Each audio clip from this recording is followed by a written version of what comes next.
"That's not what he said," I whispered. "No," the nurse replied. "It never matched the story."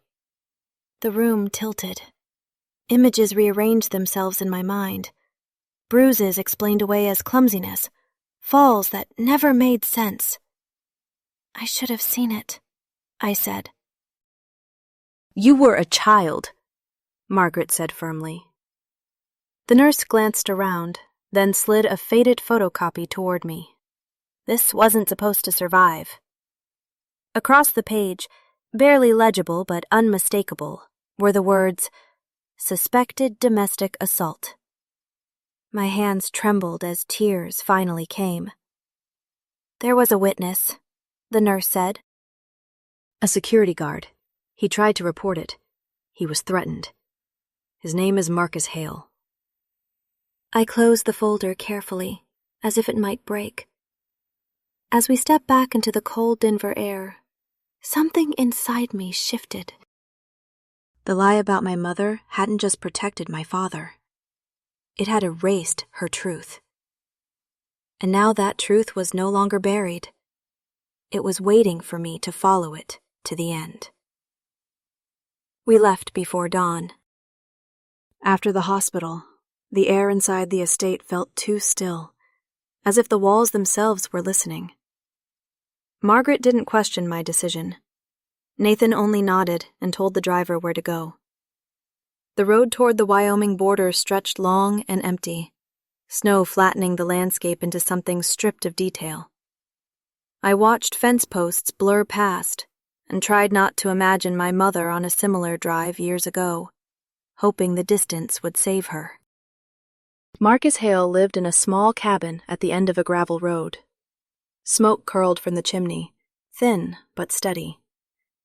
When he opened the door and saw me, his expression collapsed into something close to grief. "You're Claire's daughter," he said. "I've been waiting a long time to see you." Inside, the cabin was warm and modest. Marcus moved slowly, as if his body remembered fear even when his mind had learned to live with it. He poured coffee, hands shaking just enough to notice. "I tried to speak up," he said, sitting across from me. "But your father made it clear what would happen if I did." I nodded. I didn't need the details. "You saw what happened," I said. "Yes," Marcus replied. His voice was steady, but his eyes weren't. "They were arguing near the hospital shed. He was angry." She was scared. He shoved her hard enough that she hit a stack of lumber. My chest tightened. "She was still alive," he continued. "Barely. He dragged her into the car. I ran toward them, but he threatened me. Said I'd lose everything." I forced myself to keep breathing. "She made it to the hospital." "Yes, and she was conscious," Marcus said. "She kept asking the nurses to protect you." Something inside me gave way. "He came later," Marcus added. "With paperwork, lawyers. Within hours, the story changed." He stood and retrieved a small recorder from a metal box. "I made a copy before it disappeared." He pressed play. My father's voice filled the room. Calm, cold, unmistakable. A doctor's nervous agreement followed, then silence. Marcus turned it off. "I kept it in case you ever came." I stared at the recorder, my hands numb. "Thank you," I said, though the words felt inadequate. As we stepped back outside, snow beginning to fall again, I understood something with painful clarity. My mother hadn't been weak. She had been silenced. And now, with the truth finally in my hands, I knew one thing for certain. I wasn't going to be. The gala wasn't meant to be dramatic. It was introduced as a routine Sterling Dominion event, an annual gathering of investors, partners, and political allies wrapped in polished speeches and soft music. Stability was the theme. Continuity. Confidence. No one expected truth. I stood near the edge of the ballroom in Boulder, watching the room fill. Crystal chandeliers reflected light onto marble floors, and every conversation sounded measured, rehearsed. This was a room where people believed control could be maintained, simply by appearing calm. Margaret stood beside me, her presence steady but unobtrusive. Nathan lingered a few steps behind, tablet in hand, waiting for my signal. "Are you ready?" Margaret asked quietly. I didn't answer right away. Readiness felt like the wrong word. "I'm finished being careful," I said instead. She nodded once. When my name was announced, polite applause rippled through the room. I walked to the stage without rushing, my heels clicking softly against the floor. I didn't look for my father, but I felt him before I saw him. His presence sharp, intrusive, familiar. Richard Vale stood near the aisle, his expression tight with forced composure. He looked less like a patriarch tonight, and more like a man trying to outrun a closing door. I reached the podium and rested my hands lightly against its edge. "I'm not here to speak about profits," I began. My voice carried clearly, without strain. "I'm here to speak about authorship." The word unsettled the room. "For most of my life," I continued, "my story was told for me. My failures explained, my limitations justified." The screen behind me lit up.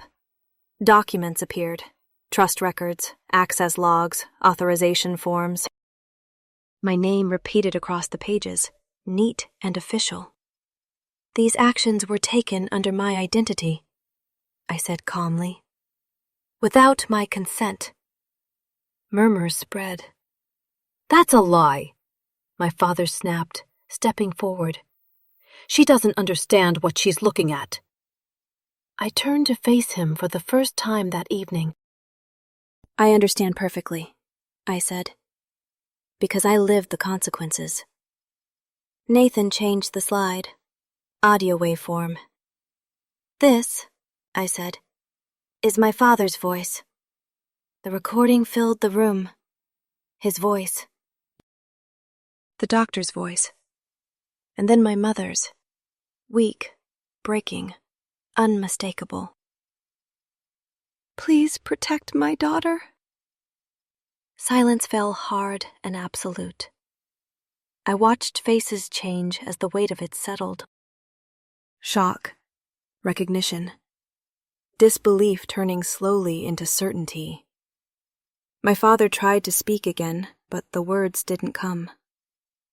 A sterling attorney stepped forward. "This evidence has been verified. Authorities have been notified." Security approached without urgency, without spectacle. They didn't need to rush. As my father was escorted away, he didn't look at me. Not once. I stayed at the podium long enough to let the truth stand on its own. "This is not revenge," I said quietly. "It's accountability." Applause followed.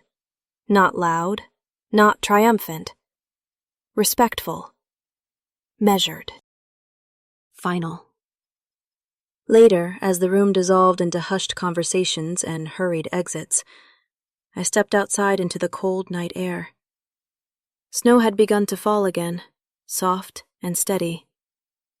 Margaret joined me. "You did what she couldn't," she said gently. I shook my head. "She did it first. I just finished it." For the first time, I didn't feel exposed standing under the open sky. I felt grounded. The truth had been spoken, and it no longer belonged to anyone else. The days after the gala passed without urgency. Headlines appeared, statements were released, names were repeated in contexts they no longer controlled. I watched it all from a distance, refusing interviews, letting the noise exist without me. For the first time, my life didn't feel like something being explained. Margaret updated me quietly. Charges were filed, accounts frozen. The process moved forward with a precision that didn't require my presence. Justice, I learned, didn't need witnesses once truth was documented. I returned to Silver Pine Ridge alone. The house was gone. Not burned. Not demolished in anger. Simply removed. An empty stretch of snow-covered land marked where my childhood had been contained. I stood there longer than I expected, waiting to feel grief. What came instead was clarity. This place had never been a beginning. It had been a holding pattern. I left without looking back. In the weeks that followed, I chose carefully what to accept and what to refuse. I kept my mother's name. I declined the narrative of inheritance as reward. Instead, I worked with Margaret and Nathan to establish something quieter. A legal fund for women trapped in coercive control, built to intervene early, before silence became habit. I read my mother's intercepted letter late one night. Her handwriting was soft, uncertain. She wrote about wanting to leave, about fear that grew in small increments, about me. If she grows up gentle, she wrote, please tell her it was never weakness. I folded the letter and placed it where I could find it again. Healing didn't arrive with ceremony. It came in ordinary moments, waking without dread, making decisions without apology, choosing stillness without guilt. Margaret once asked if I planned to reclaim the Sterling name publicly. I'll keep it, I said, but I'll define it. On a quiet afternoon, snow thinning under pale sunlight, I returned briefly to the ridge where everything had shifted. The cold brushed my skin. Familiar, but no longer threatening. That night on the porch hadn't broken me. It had shown me where the lie ended. The rest, this part, was mine to write. And for the first time, I wasn't bracing for what came next. Christmas Eve at Silver Pine Ridge always felt staged, like a photograph meant to convince people that happiness lived here. Snow rested neatly on the roof. Lights glowed warmly through the windows. And from the outside, my father's house looked like a promise kept. Inside, I sat at the dining table reminding myself not to take up space. At 28, I had learned the rules well. Don't argue. Don't explain. Don't react. My survival had never depended on being right, only on being quiet. Richard Vale sat at the head of the table, his voice smooth as he spoke about business, about discipline, about how success rewarded those who earned it. My stepmother nodded along, refilling glasses at the right moments. My younger brother Evan barely looked up from his phone, smiling at something on his screen. No one asked how I'd been. When my father finally looked at me, it was with polite disappointment. Still drifting from job to job? He asked, as if we were discussing the weather. I'm working, I said calmly. I pay my own way. The words were careful, neutral. Still, they landed wrong. Silence stretched across the table. My father's expression didn't change, but something hardened behind his eyes. You always take things personally, he said. Go outside. Cool off.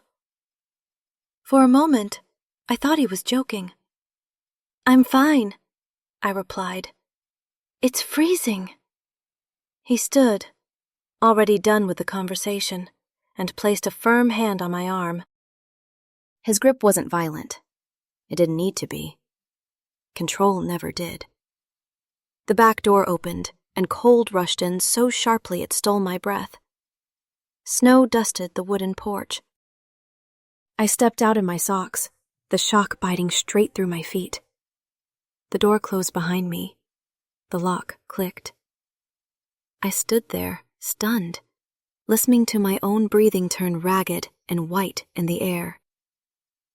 Inside, laughter resumed almost immediately. Plates clinked. Someone turned on music. I wrapped my arms around myself as the cold began to settle deep.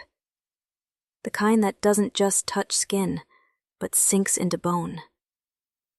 14 degrees. My toes burned, then numbed.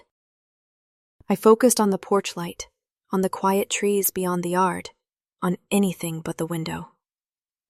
Through the glass, I could see them celebrating. No one looked toward the door. I told myself not to knock, not to apologize for something I hadn't done.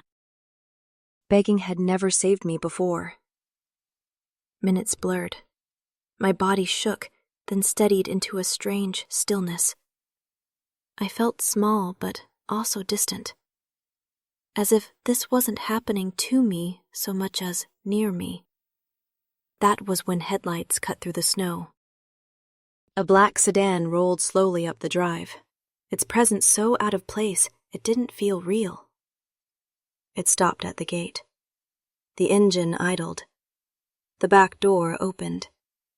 A woman stepped out, tall and composed, her coat dark against the white ground. She looked toward the house first, then to the porch, to me. Our eyes met, and something in my chest shifted. Not recognition exactly, but a sense of being seen in a way I hadn't been before. She walked closer, heels steady on the ice, her gaze taking in my bare feet, my shaking hands. "Elena," she said. The sound of my name, spoken without judgment, cracked something open inside me. "This," she added quietly, looking past me at the glowing windows, "should never have happened." And standing there in the cold, I believed her. The woman didn't hesitate. She stepped onto the porch, slipped her coat from her shoulders, and wrapped it around me as if it were the most natural thing in the world. Warmth followed. Real warmth. Not the imagined kind I'd been telling myself to feel. "Get in the car," she said softly. "You're freezing." I wanted to argue. Years of habit rose up automatically. Don't accept help. Don't owe anyone anything. But my body betrayed me first. My knees buckled, just slightly, and she studied me without comment. Inside the car, heat pressed against my skin until it almost hurt. I curled my fingers into the heavy fabric of her coat, breathing slowly as feeling returned to my hands. The door closed, sealing the cold behind us. She sat across from me, posture straight, eyes attentive but not invasive. She waited until my shaking eased before speaking. "My name is Margaret Sterling," she said. "I'm your grandmother." I stared at her, the words floating somewhere between disbelief and exhaustion. "That's not possible," I said. "My father told me you were gone." "Yes," she replied calmly. "He says many things." Outside the window, the house glowed as if nothing unusual had happened. My stepmother moved past the glass. My brother laughed at something on his phone. "Why now?" I asked. My voice came out thinner than I intended. "Why tonight?" Margaret's gaze followed mine. "Because tonight was the first moment I could reach you without him stopping me." She explained carefully. Letters returned unopened. Phone numbers blocked. Legal threats delivered the moment she pushed too close.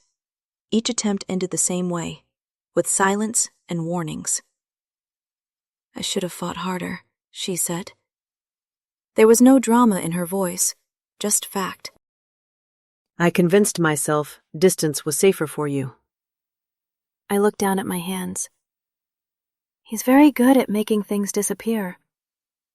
"Yes," she said. He is. Movement near the house drew my attention. My father had stepped outside, his expression tight as he noticed the car. Even from here, I recognized the shift in him. Confusion, then fear. Margaret noticed it too. "He doesn't own this property," she said evenly. "Not anymore." "What does that mean?" I asked. It means the house is under legal review as of tonight. Assets frozen. No one is being thrown out, except from the lie he's been living in. As if on cue, official vehicles appeared at the end of the drive. Not chaos, not spectacle. Just quiet authority. Papers changed hands. Lights flashed briefly against the snow. My father shouted something I couldn't hear. Margaret leaned closer. "This isn't punishment," she said. "It's containment." The car began to move, turning away from the house. I watched the windows recede, the warmth inside shrinking until it was just another distant light. "You're coming with me," she said. It wasn't a command, but it wasn't a question either. Not because I'm entitled to you. Because you deserve to be warm. I leaned back as the road opened ahead of us, my body finally relaxing into the seat. I didn't trust her yet. Trust would take time. But as Silver Pine Ridge disappeared behind us, I realized something quietly, unmistakably true. For the first time in my life, someone had chosen me without asking what it would cost them. And that changed everything. Telluride felt unreal, like a place designed for people who had never learned how to flinch. The Sterling estate rose out of the snow with quiet confidence, its stone walls and wide windows untouched by the chaos that had brought me there. Inside, everything was warm, orderly, intentional. Even silence seemed to have purpose. I was given a room I barely touched. Sleep came in fragments, my body still braced for cold that never arrived. The next morning, Margaret led me into a private study. A man waited there, clean-cut, composed, eyes alert. "This is Nathan Holt," she said. "He handles our legal affairs." Nathan nodded once before activating a screen behind him. "Elena will keep this simple." A document appeared. My name sat at the top in clean formal print. Sterling Legacy Trust. You were named beneficiary at birth, Margaret said. Access granted at 21. I did the math automatically. 7 years ago. "I never received anything," I said. "That's because someone accessed it first," Nathan replied. More documents followed. Bank authorizations, financial transfers. My signature repeated again and again. But it wasn't mine. I recognized the slanted strokes immediately. "My father," I said quietly. "Yes," Nathan confirmed. "He submitted forged documents claiming authority over your finances." The words didn't spark anger. They hollowed me out. So many moments rearranged themselves in my mind. Every lecture about responsibility. Every reminder that I should be grateful for what little I had. The constant sense of failure I'd carried like a personal flaw. "He wanted you dependent," Margaret said. Uncertain. I nodded slowly. That explains why help was always just out of reach. Margaret hesitated, then spoke. "He told us you cut contact. That you didn't want us." I almost laughed. "I was never given the choice," I said. The room fell quiet again. No one rushed me. No one tried to soften the truth. For the first time, I didn't feel ashamed of my past. I felt stolen from. As I stood to leave, Margaret said gently, None of this binds you. Not the money, not the name. I paused at the door. But you deserve to know what was taken, she added. Walking back down the hall, I realized something with startling clarity. My life hadn't been small because I lacked ambition. It had been carefully contained. And now that container had finally cracked. I didn't ask about my mother right away. After the study, after the documents and the signatures that weren't mine, something in me needed distance from truth before I could face another version of it. I wandered the estate alone, letting my feet carry me through quiet corridors and sunlit rooms that felt borrowed, not owned. That was when I saw the photograph. It hung in a narrow hallway between two landscapes, small enough to be missed if you weren't looking for it. A woman stood in the snow, her coat buttoned too tightly, her smile careful rather than joyful. I stopped breathing. "That's her," I whispered. Margaret's footsteps paused behind me. "Yes," she said softly. "Claire." I studied the photo, searching for the mother I remembered. The woman who spoke gently, who moved carefully, who always seemed tired in a way that sleep never fixed. "She looks different," I said. "She was," Margaret replied. "Before." We sat together in a quiet sitting room, afternoon light slanting across the floor. For a long moment, neither of us spoke. "I suspected your father," Margaret said finally. "Long before she died." The words tightened something in my chest. "Suspected what?" "That he hurt her." I swallowed hard. "Then why didn't you stop him?" Margaret didn't look away. "Because she wouldn't leave without you, and he made sure she believed she couldn't take you with her." The room felt smaller suddenly. "She thought staying was protecting you," Margaret continued. "By the time she realized it wasn't, she was already trapped." That night, memories surfaced uninvited. My mother flinching at raised voices. Her long sleeves in summer. The way she would go quiet when my father entered a room, as if shrinking could make her invisible. The next morning, I knew I couldn't leave things as they were. "I need to see the records," I told Margaret. "The real ones." She nodded once and made a call. St. Augustine Medical Center stood gray and impersonal against the winter sky. Inside, the air smelled of disinfectant and old paper. At the records desk, an elderly nurse looked up and froze. "You look just like her," she said quietly. My throat tightened. "You knew my mother?" The nurse nodded. "She was kind, always apologizing for taking up space." Margaret placed the authorization papers on the counter. The nurse scanned them, then frowned at her screen. "The file is sealed," she said. "By court order." "By whom?" Margaret asked. The nurse hesitated. "Your father."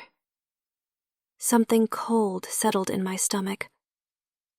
"There are fragments I can still access," the nurse added, lowering her voice. "Most of it was erased years ago." She handed me a thin folder. I opened it slowly. Medical codes, dates, then a line that shattered everything I had been told. Cause of injury, blunt force trauma.